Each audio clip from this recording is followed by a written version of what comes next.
What's up, guys? Welcome back to the channel. Welcome back to a live show.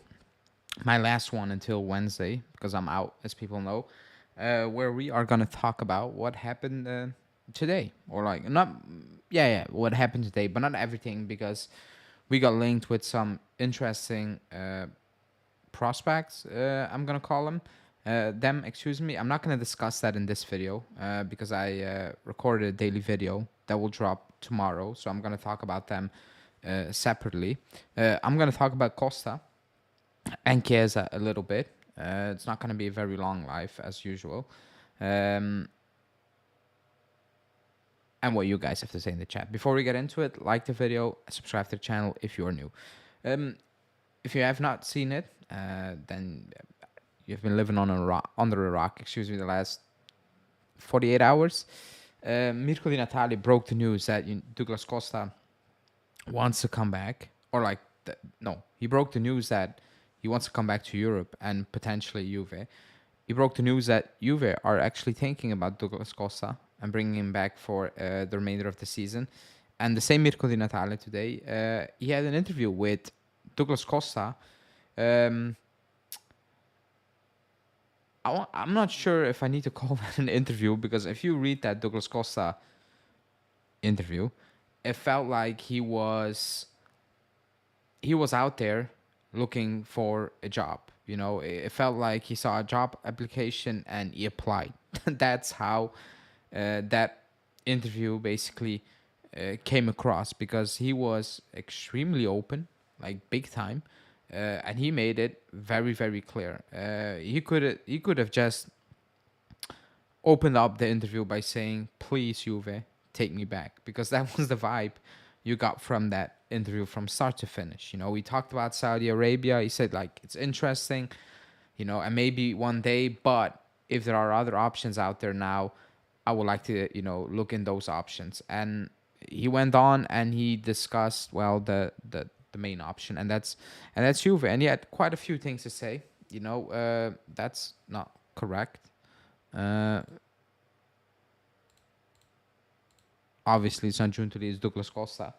Um, he opened up. He said, or he was asked, like, do you want Juve or whatever? And he said, no player can turn down Juve. It's a club I love, and I dream of rejoining the family. What I desire most now is to be there, fighting to return to the days of glory, because I know that together with our fans, it's possible, and Juve should always strive to that for the highest levels. Which the last part I agree, but that last part felt a bit of a propaganda to get the fans on side. But the first, you know, quote is so obvious. Like it's literally like it's out there, and I was kind of shocked that he was that open about it, which makes me. You can look at it two ways. You can think about, okay, he knows something that the club really wants to bring him back, or this is his last shot, and he's like, I'm doing this because if they don't take me back now, I will probably go to the Saudi, or I will just retire, whatever. That's the feeling you got from that quote. But that was very honest, you know. And I'm leaning towards he knows um, something. He knows that the club might be interested in him, and he knows there's a possibility of him coming back. Otherwise, I don't think he will be that open and, you know, speaking like this. I still think the club has it as an option, but isn't really convinced as of now, or that's the vibe I get from that interview. But that's very clear. That's a statement. You know, that's saying sign me for the next 6 months or whatever, 5 months of the season, from January on off. And it's up to the club now. He basically made it now clear that, you know, if I'm gonna join, it's because the club said, yeah, we will bring you back, we will bring you in, and we will sign you for, I don't know, 5 months, and you're gonna help us out, maybe potentially winning the title. Because the vibe I'm getting is, or the feeling I have is that the club is comes across a bit confused. You know, they're very open about saying, oh, we're not in a title race, we're not good enough, this team's not good enough, this team is young and has no experience, the other teams are far ahead of us, blah blah blah, the usual stuff. But their actions, or like the actions the media are portraying, they paint a different story. They paint the story of, you know what, the club actually do believe something could be won this season, and they are potentially looking to pounce on it, because they kind of know they're going to get Champions League football. That should be a given. And you know what? Maybe with a player here and there, we need one, obviously, at least one. You know what? Maybe we can push playing once a week, from now until the end of the season, basically. So the vibes, or like the things coming out of the club are a bit confusing, to be honest. But let's see. Let's see. Let me bring on the comments now. If you have something to say about, okay, my mistake. Gotta feel bad for Junior when you see he gets no playing time and rumors for wingers who are finished in the same position. Yeah, I do agree with that. Also, we've been rumored with wingers, but we play with wing backs, basically. We play 3-5-2, and the players we are being linked with, I don't want to see them in a 3-5-2, because that's not them. That's just not how you will get the max quality out of those players. And I'm like, okay, you bring them in, but if you're not going to use them in a proper way, or the way you should be using them, then is it really needed? Is it really something we should be doing? Is it really a thing that is gonna propel us to do better things, until the end of the season? Because if you bring in players and you're just gonna be very doubtful on how to use them, then, or like be very sure how you're gonna use them, but not in the right setup, whatever you want to call it, then that's not the best thing to do, in my opinion. So, but I do feel for Junior. It's 100% correct. Taking Costa is beyond stupid. Always loved him, but the body is died like 5 years ago. Yeah, the injuries are crazy. Charlie, if we can't even play Junior, like, I don't know. I agree. I agree. It's very confusing. It's extremely confusing. I'm confused. I'm not gonna lie. I'm not sure what the plan is. I'm not sure what the idea is. If anyone put in a super chat, for some reason I cannot see it. I can see something came in, but I cannot see it on my screen. So apologies. I will try to fix that. Whoever that was, I cannot. It doesn't pop up on my screen. Let me check. Oh, now it's popping up. Excuse me.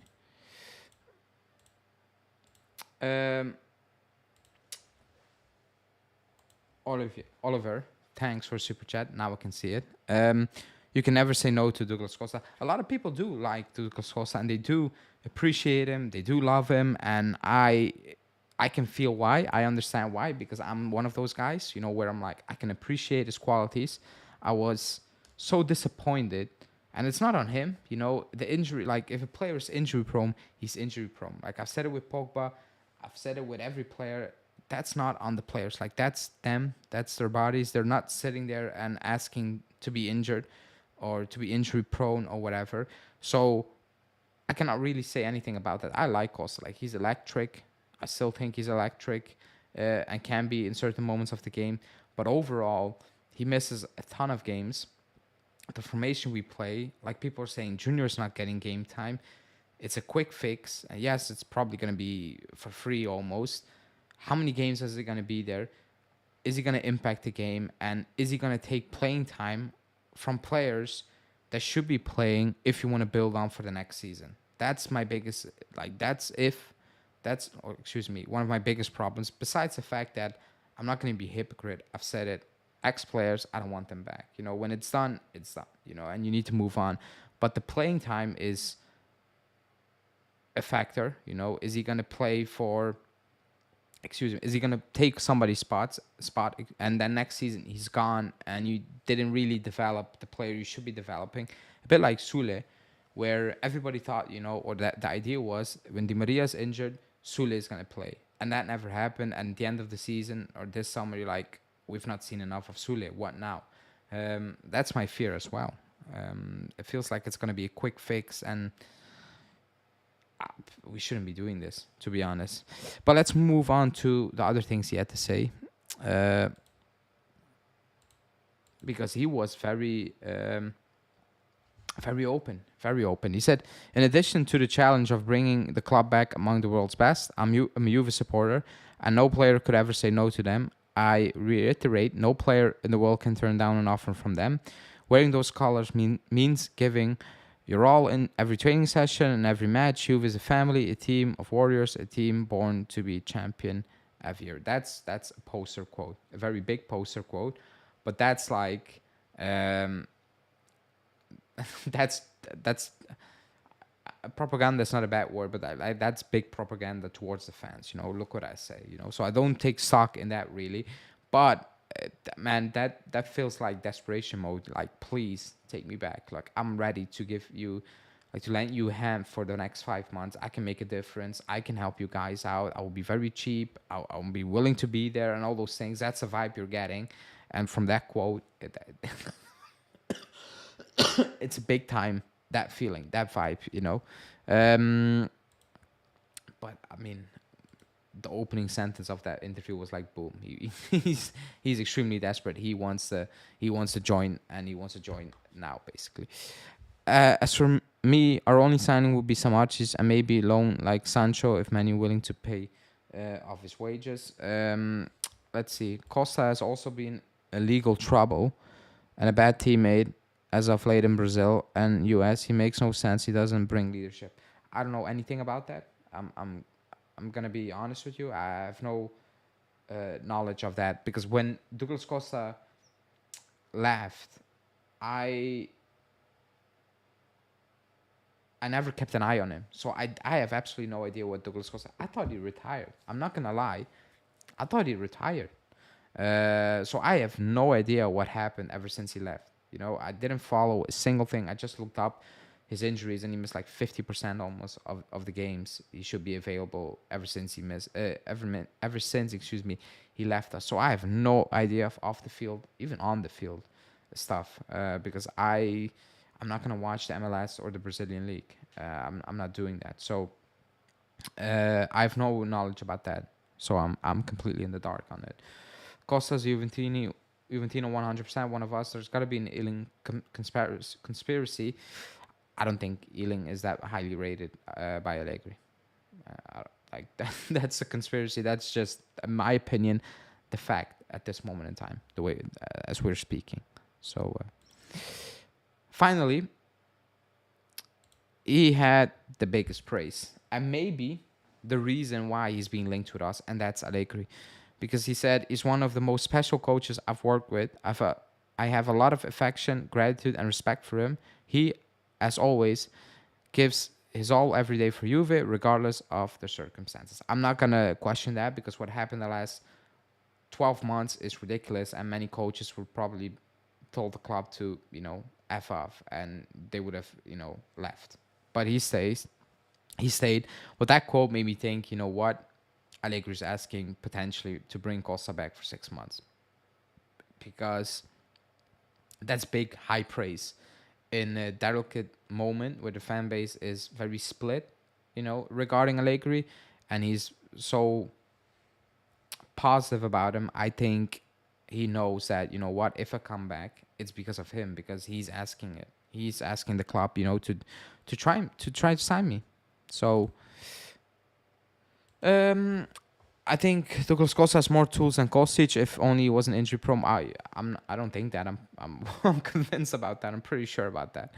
I think he has more tools than 90% of our players on our squad. But the injuries are, bingo. That's the issue. If you want a contract, if you want a contract, those kinds of words are helping out. Yeah, 100% agree. That's that's how I think Danilo got a new contract. Part of it, but that's something else. Do you think he's still good enough? Talent wise, yes, but match fitness, match rhythm, and all those things, I highly doubt it. I will be stunned if he joins and he has any big impact. I will be actually shocked, and I will respect it big time, because ever since he left. If you look at his injuries and the games played and the impact, it's not good. It's absolutely not good. So I would be shocked if he goes up a level now and picks off on a higher level, compared to what he had been doing or has been showing in the MLS or in the Brazilian league. I will be absolutely shocked. So talent wise, yes, match fitness, all those rhythm, and all those things, I highly doubt it. I highly doubt it. And I will be actually stunned. I will be stunned. Would you prefer Samardzic or Sudakov? Samardzic, because I've not seen enough of Sudakov, and I'm gonna talk about him in a video that is gonna drop tomorrow. But I've seen Samardzic, and maybe it's not fair compared to the other one. Maybe he's better. I have no idea. But I've seen Samardzic, and I know what he can offer. I can see what he potentially can become in the summer, in the future. Excuse me. So I'm going with Samardzic, and maybe it's a lazy, easy way out, but I've not seen enough. I've actually seen close to nothing of Sudakov, and I've actually seen play for Shakhtar and Ukraine in total, maybe 60 minutes, maybe 75, depending. So I've not seen enough. As much as I've seen games, I've watched him play games, like 90-minute games. So I'm gonna say him also because I think he can help us out right now. But that's on Douglas Costa. Let's see how that will develop in the next couple of weeks, whatever. Because Bernardeschi was out there, and that got um, put to bed really, really quickly. The Bernardeschi links. The other news of the day is Federico Chiesa, because his agent met with Giuntoli and Manna today for a contract. I put out a daily, and the first comment was like, I shouldn't, slam bad journalism because I'm one of them. Because I said it's a done deal. I've never said Chiesa contract is a done deal in that video once. Like, not once. I don't think people listen. I've not said the Chiesa deal is done. The only thing I've said on Chiesa, I'm like, it's good that it's this quote unquote early, because 2025 you should be trying to wrap it up before January, in my opinion, because it's a must.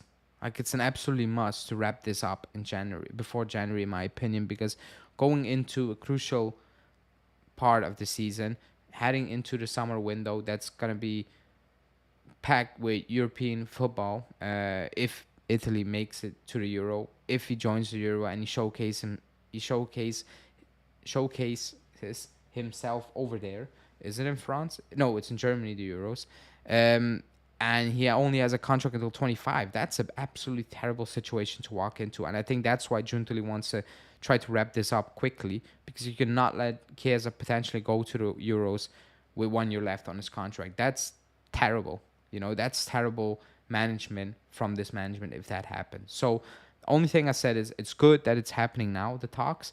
He wants to say, the club wants him to say. I don't know what the asking prices are, fees wise, wages wise, and what the club is offering. That's still, nobody talked about that now. Romeo said that's initial talks to see what's possible until 27, he said. And they will, talk further ahead down the line again. The expectation, or me personally, I'm like, yeah, it will happen. I can be completely wrong, but like it feels like it's a natural thing to happen, that he will stay and that the club wants him to stay. It feels just natural. You cannot lose a player like Chiesa, especially not in the situation we're in. Money wise, whatever, it makes sense for the club, but on the field, talent wise, building wise, it makes absolutely zero sense. If he was 29, then maybe, in our situation, but no, like, you're gonna need him if you want to go back to the top. So let's see. It's very early days. It's just the first talks. So let's see, especially during the international break, if talks will pick up, because I think that's a good moment to pick those talks up again. We all know the Dybala situation. Dybala, everybody was saying it was done. Romeo said it was done, 101%, and then boom, nothing happened. And free agent gone. So you never know. It's not a done deal. I just said it's good that these talks are happening this soon already, because with the Euros, you cannot let him go to the Euros potentially with 1 year left on his contract. Damn it, because that's not a good business decision, in my opinion. But that's it. That's my life for today. That's my last live until Wednesday because I'm out. I'm on vacation. I will do videos, but it's gonna be recorded by phone. So stay tuned for that. There will be a new video, a daily tomorrow. I will record it now on Neves and Vermeer. So check that out as well. The preview will drop on Saturday, but I'm gonna record it tonight. So keep that in mind. I have no idea what Allegri is gonna say at 2 o'clock tomorrow. I will do match reaction from my phone as usual on Saturday. Player ratings probably also from my phone on Sunday. Monday, a daily video I will do. I will be back regularly on Wednesday. So yeah, thanks everyone for watching. Like the video, subscribe to the channel, and enjoy hopefully a good game and a good win, clean win, convincing win on Saturday.